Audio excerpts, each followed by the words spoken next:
इतिहास में ना कुछ तारीखें सिर्फ कैलेंडर पर लिखे नंबर नहीं होते, वो एक मोड़ बन जाती हैं।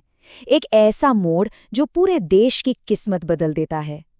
आज हम एक ऐसी ही तारीख और एक ऐसी ही जगह की कहानी में चलेंगे। एक ऐसी कहानी जिसने भारत की आज़ादी की लड़ाई का रुख हमेशा के लिए बदल दिया।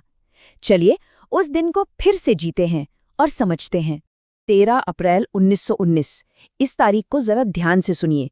उस दिन पंजाब के अमृतसर में सुबह हुई तो सब कुछ बिल्कुल सामान्य था, पर किसी को क्या पता था कि कुछ ही घंटों के अंदर यही दिन हिंदुस्तान के इतिहास के सबसे सबसे काले दिनों में से एक बनने वाला था।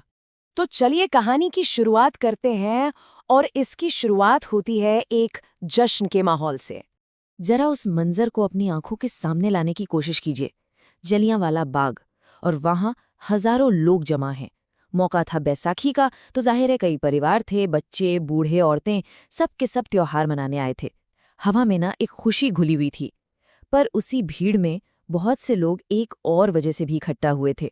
वो एक शांतिपूर्ण विरोध कर रहे थे, अंग्रेजों के लाए हुए एक बहुत ही जालिम कानून, रॉलेट एक्ट के खिलाफ।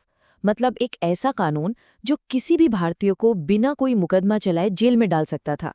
लेकिन किसी को भी दूर दूर तक इस बात का अंदाजा नहीं था कि उनकी ये खुशियां, उनकी ये शांतिपूर्ण सभा कुछ ही पलों में एक भयानक मातम में बदल जाएगी। और तभी उस शांति और जश्न के बीच कहानी में एक बहुत ही खौफनाक मोड़ आता है।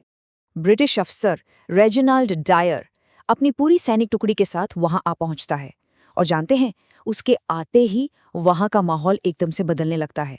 लोगों के बीच एक अजीब सी, एक अनकही सी बेचैनी फैलने लगती है। और फिर वो हुआ जिसकी किसी ने सपने में भी कल्पना नहीं की होगी।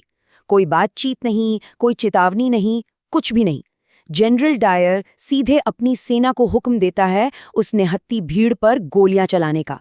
वो भीड़ जिसमें बच्चे थे, औरतें थीं, जो बस त्योहार मना रही थी। बस वो एक हुक्म, और वो बाग जो कुछ पल पहले जन्नत जैसा लग रहा था, वो जहन्नुम में तब्दील हो गया। गोलियों की तड़तड़ाहट जैसे ही गूंजी, चारों तरफ बस चीख पुकार और भगदड़ मच गई। किसी को कुछ समझ ही नहीं आ रहा था कि ये अचानक हो क्या गया। लोग बस अपनी जान बचाने के लिए पागलों की तरह इधर-उधर भाग रहे थे।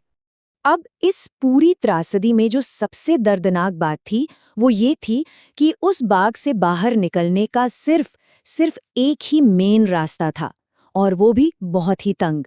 डायर के सैनिकों ने उसी रास्ते को घेर लिया, उसे बंद कर दिया। सोचिए, लोग एक पिंजरे में बंद पंछियों की तरह